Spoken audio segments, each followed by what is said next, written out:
Member for West Vancouver Capilano. Thank you, Mr. Speaker. Children and youth in and from government care experience unique barriers and challenges in their daily lives. They're often stigmatized and struggle with self-esteem, belonging, and connection to community.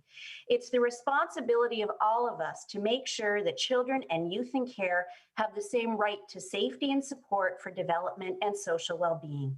May 31st to June the 6th is Child and Youth in Care Week in British Columbia.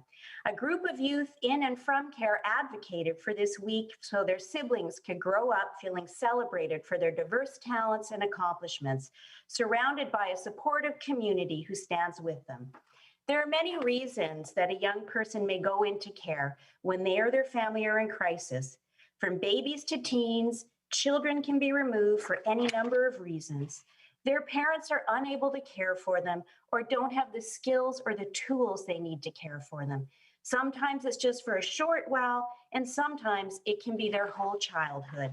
Now, I can't talk about children and youth this week without recognizing the impact of the residential school system on families.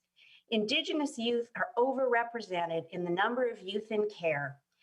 No parent wants to be a bad parent. They want to be a great parent. But we learn parenting and connection from experiencing it. There are generations of Indigenous peoples whose families were torn apart, children taken away and losing connection to family and community. These children haven't seen parenting and they have to learn it generation after generation.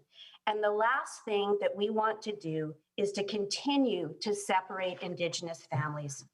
The goal this week is to raise social awareness and shift negative perceptions, to recognize children and youth in care, like all young people, as individuals with talents, contributions, and dreams. Thank you, Mr. Speaker.